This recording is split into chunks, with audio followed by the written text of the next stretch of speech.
Hey everybody, I am Bhavna and you are watching Bhavna education diary. इस वीडियो में हम अपने मॉक टेस्ट सीरीज़ के 8 मॉड्यूल को डिस्कस करेंगे। आप इसे इंग्लिश का प्रैक्टिस सेट भी कह सकते हैं क्योंकि इसमें मैंने वन वर्ड सब्स्टिट्यूशन के इंग्लिश प्रैक्टिस सेट के तौर पे इसे दिया है कि आपकी इंग्लिश की प्रैक्टिस हो सके, क्योंकि बाकी के क्वेश्चंस बहुत सारे अवेलेबल होते हैं, आप उन पर ज़्यादा फोकस करते हो, बट जो इंग्लिश होता है, इंग्लिश के क्वेश्चंस हमेशा ही आते हैं और ये इसमें आपके कुछ जीके भी इंक्लूड हो जाता है। और इंग्लिश को जो है वो छोड़ना भी ठीक नहीं है, उसको प्रैक्टिस से ही आप इम्प्रूव कर सकते हो। तो इसमें मैं कहूँगी कि आप पहले अपना आंसर मार्क कीजिए मेरे आंसर बताने से पहले, और अपना टोटल स्कोर ज़रूर चेक कीजिए कि आपकी जो तैयारी है वो कहाँ तक पहुँच गई है और कितना आपको और तैयार करना है। तो स्टार्ट करते हैं इस वीडियो को। Question 1. A person with a long experience of any occupation is first veteran, second genius, C seasoned, D ambidextrous. So इसमें जो करेक्ट ऑप्शन है वो करेक्ट है ए ऑप्शन ठीक है। जिसको जो है काफ़ी लंबा एक्सपीरियंस होता है किसी भी ऑक्यूपेशन में, सो जीनियस आपको पता है। इसके बाद ये जो थर्ड वर्ड है इसका मतलब होता है एक्टिविटी, किसी भी एक्टिविटी में होना। और एम्बीडेक्स्ट्रस, अगर इस टाइप का वर्ड आता है तो इंग्लिश वोकेबलरी याद करने का या उसको समझने का, उसमें इम्प्रूवमेंट का तरीका एक ये होता है कि आप इसमें जो है इनके रूट वर्ड्स इनको समझिए। एम्बी का मतलब होता है दो, यानी कोई भी चीज़ जो दो है। एम्बीडेक्स्ट्रस मतलब होता है कि जो दोनों हाथ से लिख सकता है। Next, word written on a tome, तो इसमें फर्स्ट है एपिथेट, एपिग्राफ, सोलिलोक्यू, एपिथॉर। तो इसमें करेक्ट जो ऑप्शन है वो है ऑप्शन डी। और इसी से जो सेम थोड़ा है एपिग्राफ, इसका मतलब वो जो होता है जो शिलालेख पे लिखे जाते हैं, बट ये टोम की बात कर रहा है, तो इसीलिए इस ऑप्शन को इससे कंफ्यूज नहीं करना है और ऑप्शन डी इसका करेक्ट है।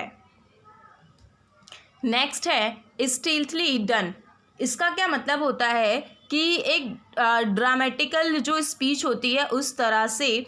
सो option A devious, option A devious, option B nefarious, option C surreptitious, option D villainous. So the correct option is option C.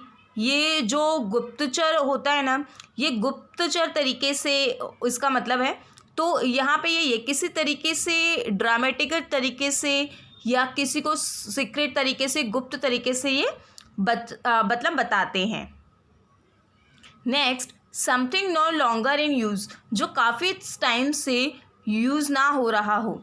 तो इसमें फर्स्ट जो है desolate, option B obsolete, option C obsolete, option D primitive. So the correct option is option C.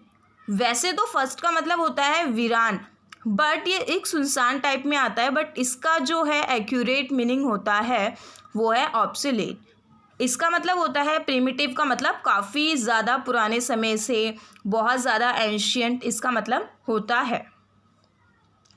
One not concern with right और wrong, तो इसका first है moral, second amoral, immoral और immortal. So the correct option is option B. Next question, a person who oppose war और use a military force, जो वार और military force का oppose करता हो उस पर्सन को क्या कहते हैं? फैसिस्ट, पासिस्ट, नार्सिस्ट और fatalist. So the correct option is option B. इस टाइप के क्वेश्चन ज़्यादा पूछे जाते हैं लॉ में।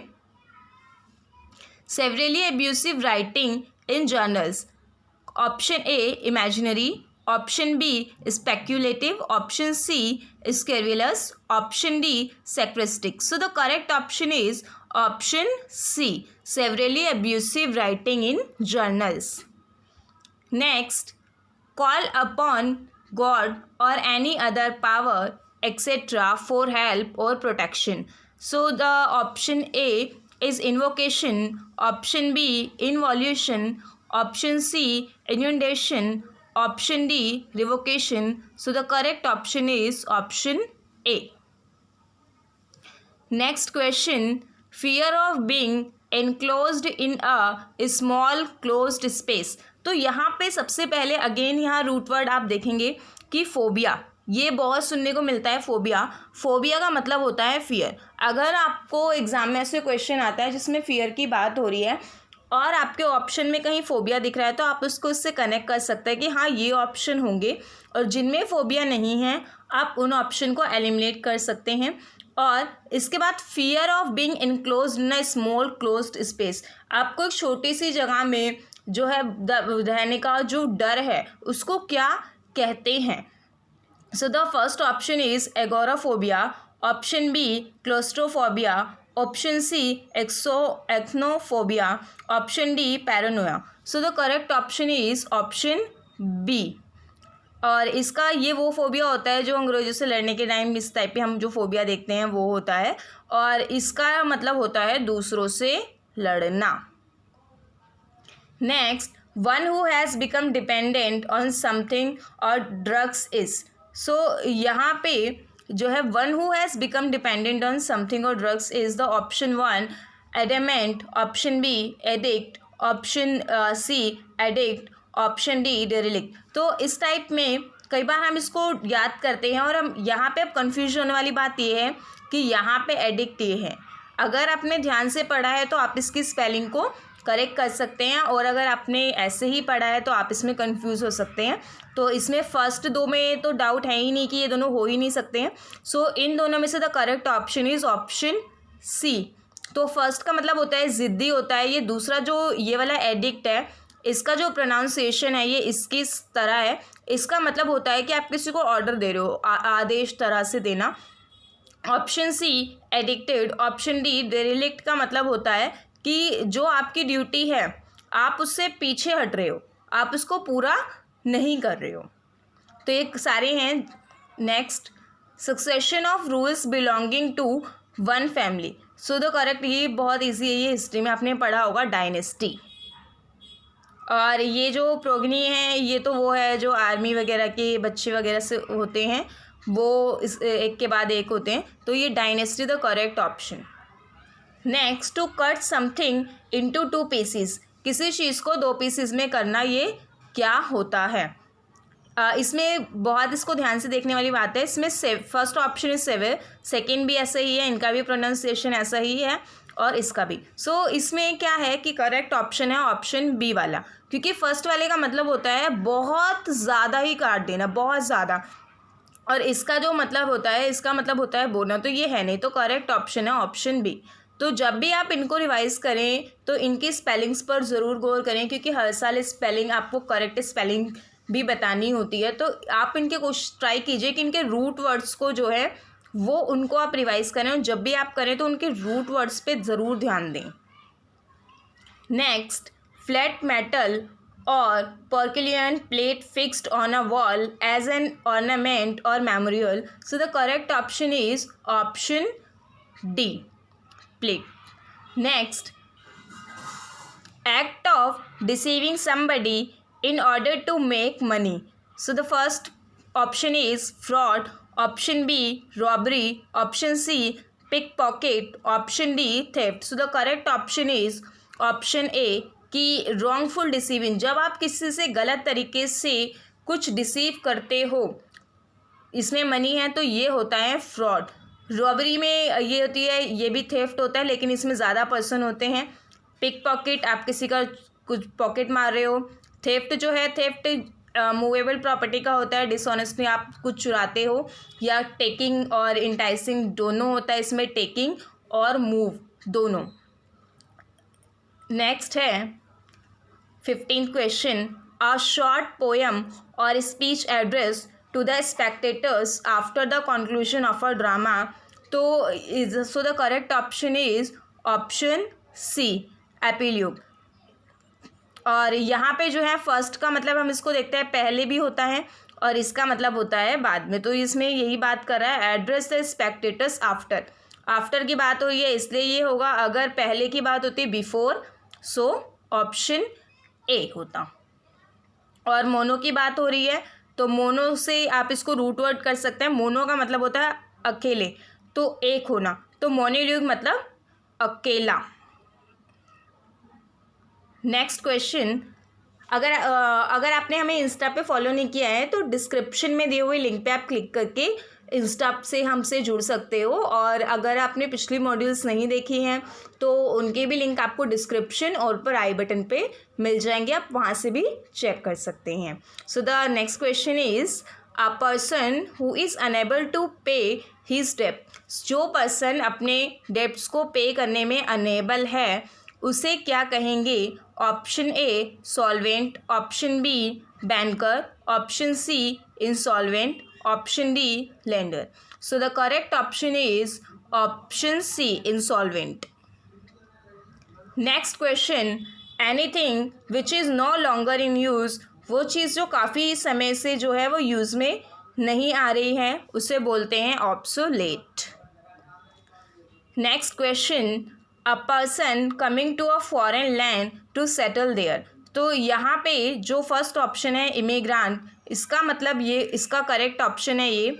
बाकी जो बी है इमी मतलब होता है कि coming to a foreign land to settle there, और जो दूसरी जगह जाके सेटल हो जाते हैं उनको बोलते हैं एमिग्रांट। टूरिस्ट तो घूमने आते हैं, सेटलर तो बस जाते हैं। Next, something capable of being done. So ये वोकेबलरी अगर आप इसको ऐसे रट्टा मारोगे तो ऐसे याद नहीं होगा, आप इसको स्टोरी की तरह बना के भी याद कर सकते हो या किसी तरीके से रिलेट करके, वर्ड को ब्रेक करके। और सबसे अच्छा तरीका होता है आप इन वर्ड पे अपने सेंटेंस बनाइए, या आप जो भी डे में यूज़ कर रहे हैं किसी से इन वर्ड का यूज़ करके कुछ बोलिए। इससे आपको आपकी वोकेबलरी भी इम्प्रूव होगी और एक्यूरेसी भी आएगी, और आपको इनको बहुत ज़्यादा बर्डन देकर भी नहीं याद करना पड़ेगा। आप इसे बहुत ही आसानी से इंटरेस्टिंग तरीके से कर सकते हो।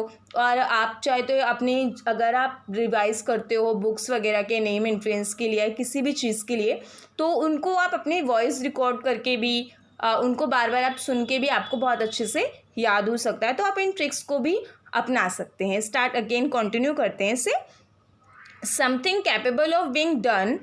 So the first option is probable, second is feasible, third is tenable, option D is explicable. So the correct option is option B. Next question is give and receive mutually. So the first option is present, B reciprocate, option C compromise, option D approve. So the correct option is option B give and receive mutually. आपस में आप क्या कर रहे हो? दे रहे हो और रिसीव कर रहे हो, ले रहे हो। Next question, a doctor who treats children. वो डॉक्टर जो बच्चों को ट्रीट करता है उसे क्या कहते हैं? फर्स्ट ऑप्शन है paediatrician, option B pedagogue, option D pedestrian, option D paedophile. So the correct option is option A. Option B जो है वो टीचर्स के लिए होता है, शिक्षक के लिए। ऑप्शन जो सी है पेडेस्ट्रियन, ये पैदल चलने वालों को कहते हैं। और जो ऑप्शन डी है ये वो पर्सन होता है जो बच्चों से, हु लव्स चाइल्ड, जिसे बच्चों से बहुत ज़्यादा प्यार होता है। One who studies election trends bye means of opinion polls. तो ये DULLB का पास्ट ईयर क्वेश्चन भी है। तो इस टाइप के जो क्वेश्चन लॉ एंट्रेंस टेस्ट में ऐसा होता है कि जो लीगल से रिलेटेड होते हैं या लॉ से रिलेटेड होते हैं और ट्रेंड में जो वर्ड्स होते हैं उनको ही ज़्यादा पूछा जाता है इंग्लिश में भी, बट ये हर सीन में भी नहीं है, बट मोस्टली है। So first option is entomologist, option B physiologist, option D demagogues, option D eugenist. So the correct option is option B. जो फर्स्ट है, फर्स्ट का मतलब होता है कीड़े मकोड़े की जो करते हैं, और ऑप्शन जो डी होते हैं जो जनता को भड़काने वाले नेता होते हैं, जो सब कुछ डैमेज करते हैं। ये किसी को डिफेम नहीं कर रहा है, बट ये एग्जाम्पल है, जो जनता को भड़काने वाले होते हैं। और डी का है कि किसी पर्टिकुलर जो जनरेशन होते हैं इस पे जो कमेंट या काम करते हैं इनको बोलते हैं सो नेक्स्ट जो है वो है one who believes in offering equal opportunities to women in all spheres. I think इसका कोई गलत आंसर नहीं देगा, option A is correct. Option question 24, killing of a child, एक जो है बच्चे को किल करने वाला उसको क्या कहते हैं? Option 1 homicide, option B genocide, option D infanticide, option D suicide. सबसे पहले तो ये जो CIDE है इसका मतलब होता है किल, यानी मारना। जहाँ पर आपको ये वर्ड दिख जाए वहाँ पे इसका मतलब ये है। अब होमिसाइड का मतलब होता है कि जब एक ह्यूमन दूसरे ह्यूमन को मारता है। जेनोसाइड मतलब जेनो मतलब होता है बहुत सारी जनरेशन्स, यानी काफ़ी ज़्यादा लोगों को मारना। ऑप्शन जो सी में है इन्फेंट मतलब होता है छोटे बच्चे, इन्फेंटिसाइड यानी कि छोटे बच्चों को मारना। So the correct option is option C suicide. तो बहुत फेमस वर्ड है जो अपने आप को ही मारने की कोशिश करते हैं। Last question is the art of good eating. इसमें जो है ऐसे क्वेश्चंस में कई बार हम कंफ्यूज हो जाते हैं दो ऑप्शन में, क्योंकि इसमें मैंने दो बहुत ही नियरेस्ट ऑप्शन डाले हैं। तो देखते हैं आपका ऑप्शन सही होता है या नहीं। फर्स्ट ऑप्शन है गैस्ट्रोनॉमी, सेकंड है एस्ट्रोनॉमी, सी वेजिटेरियनिज्म, डी गवर्नमेंट। सो तो इसमें जो फर्स्ट ऑप्शन है वो है correct, option A the art of good eating.